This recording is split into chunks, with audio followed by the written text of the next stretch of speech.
पिछली वीडियो में आपने देखा कि कैसे फैक्ट्री में कुरकुरे बनाए जाते हैं एंड आज की इस वीडियो में आप जानोगे कि कैसे मैंगो जूस यानी माजा और फ्रूटी को फैक्ट्री में तैयार किया जाता है। वैसे तो माजा और फ्रूटी बनाने वाली कंपनियां ये दावा करती हैं कि उनमें कोई केमिकल नहीं मिला होता है। अब मगर आपने कभी नोटिस किया होगा तो आपने देखा होगा कि उनके पैकेज के ऊपर लिखा होता है कि इनमें आर्टिफिशियल फ्लेवर ऐड किए गए होते हैं। मगर ये कंपनियां ऐसा क्यों लिखती है? क्या मैंगो और फ्रूटी आम से नहीं बल्कि केमिकल से तैयार किए जाते हैं? जानेंगे ये सब कुछ हम इस वीडियो में।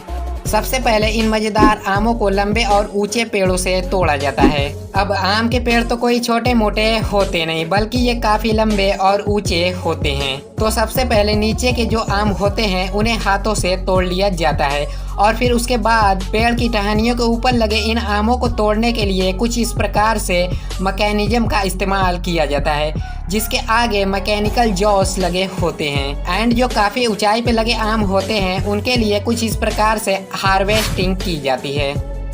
अब यदि आपने अपने बचपन में आम के पेड़ से आम को तोड़ा होगा तो आपने देखा होगा कि आम को जब उसके स्टेम से अलग करते हैं तो आम के फल से एक लिक्विड निकलता है जिसे टॉक्सिक या सैप कहते हैं और यदि यह लिक्विड गलती से हमारे स्क्रीन के टच में आ जाए तो यह हमारे स्क्रीन को जला सकता है एंड यही सैप यदि आम के फल के ऊपर भी लग जाए तो ये आम को खराब भी कर सकता है। इसलिए सैप को आम से अलग करने के लिए सबसे पहले आम के इस स्टेम को आम से अलग किया जाता है और ये काम बड़ी सावधानी से ग्लव्स पहनकर किया जाता है और इसके तुरंत बाद ही इन आमों को पानी में डाल दिया जाता है ताकि आम से निकलने वाले टॉक्सिक इफेक्ट को कम किया जा सके। अब आप ये जो आम देख रहे हो ये पूरी तरह से पके हुए होते हैं, मतलब कि यदि ये ऊंचाई से गिरे या दबेंगे तो ये आम पूरी तरह से खराब हो जाएंगे। इसलिए इन्हें कैरेट्स में भी बड़े आराम से कुछ इस प्रकार से कन्वेयर के जरिए रखा जाता है एंड उसके तुरंत बाद ही इन रसीले आमों को फैक्ट्री के लिए भेज दिया जाता है।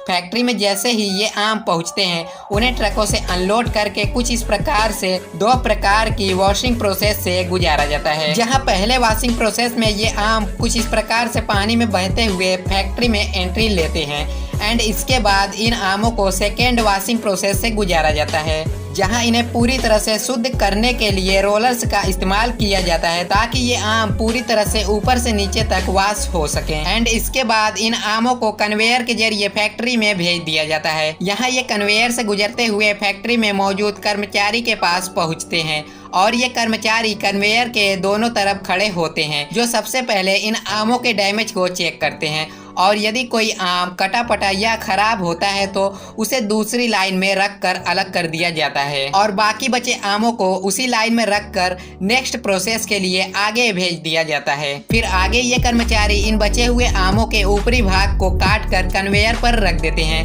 कन्वेयर से होते हुए ये आम डेस्टोनिंग मशीन तक पहुँचते हैं। अब ये डेस्टोनिंग मशीन बिना आम के वेस्टेज के आम के गुठलियों और उनके छिलकों को रिमूव कर देती है जिसके तुरंत बाद ही इन आमों को एक खास किस्म की मशीन में डाला जाता है और यह मशीन आम को आम से जूस में कन्वर्ट कर देती है। और आपको बता दें कि इस प्रोसेसिंग में भी दो तरह के जूस निकलते हैं, with pulp and without pulp, और इन दोनों तरह के जूस को निकालने के लिए अलग अलग तरह के फिल्टर्स का इस्तेमाल किया जाता है। लेकिन अभी भी इस जूस में ऑक्सीजन पार्टिकल मौजूद होते हैं जो जूस को खराब कर सकते हैं एंड इसीलिए इस जूस को डेग्राइसिंग मशीन में डालकर 90 से 50 सेंटीग्रेड के टेम्परेचर पर 10 से 15 मिनट के लिए रखा जाता है। अब आपने शायद गौर नहीं किया होगा लेकिन अभी भी इस जूस में छोटे बड़े पार्टिकल मौजूद होते हैं और इनकी डेंसिटी इक्वल नहीं होती है। इसलिए इस मैंगो जूस के लिक्विड को ज़्यादा बारीक करने के लिए इसे एक होमोजेनाइजर मशीन में डालकर 20 से 25 मेगापास्कल के प्रेशर पर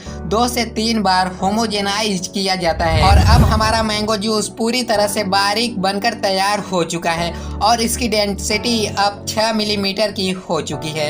लेकिन अभी भी इनमें कई सारे बैक्टीरिया मौजूद है जिन्हें मारने के लिए इसे एक स्टेरलाइजर मशीन से गुजारा जाता है जहाँ जहां इन जूस को मशीन में डालकर 62 से 85 डिग्री सेंटीग्रेड के तापमान पर हीट किया जाता है और कुछ सेकेंड बाद ही इन्हें मशीनों से ठंडा भी कर लिया जाता है। एंड इसी वजह से जूस की एक्चुअल लाइफ बढ़ जाती है। फिर इन जूस को बड़े बड़े स्टोरेज टैंक में स्टोर करके रख दिया जाता है। अब यदि आप मैंगो जूस पी रहे हो तो आप ये भी कह सकते हो कि जो जूस आप पी रहे हो शायद उसे कंपनी में 6 से 7 महीने पहले बनाया गया है। इतने लंबे समय तक स्टोरेज में होने से ये आम के जूस अपना फ्लेवर ही खो देते हैं। इसलिए कंपनी इन आमों के जूस में आर्टिफिशियल फ्लेवर ऐड करती है। एंड इसीलिए आपको माजा और फ्रूटी के बोतलों पर लिखा मिलता है कि इनमें आर्टिफिशियल फ्लेवर ऐड किए गए हैं, बल्कि इसलिए नहीं कि ये आम से बनाए नहीं गए हैं। खैर, इसके बाद इन जूस को बोतल में पैक होने के लिए आगे फैक्ट्री में बॉटलिंग प्लांट तक भेज दिया जाता है, जहां ये ऑटोमेटिक मशीन बड़ी तेजी से आम के जूस को बोतल में स्टोर कर देती है। एंड उसके बाद ऑटोमेटिक मशीन से ही इसके कैप को भी फिट कर दिया जाता है और अब ये आम के जूस आपके घरों तक आने के लिए पूरी तरह से तैयार हैं। तो दोस्तों, आपने देखा कि कैसे फ्रूटी और माजा फैक्ट्री में तैयार होकर आपके घरों तक पहुंचती है। हम आशा करते हैं कि आपको हमारा ये वीडियो पसंद आया होगा। अगर पसंद आया तो आप इस वीडियो को अभी लाइक कर दें एंड अपने फ्रेंड सर्कल में शेयर जरूर करें। मिलते हैं किसी नेक्स्ट वीडियो में, तब तक के लिए जय हिंद एंड गुड बाय।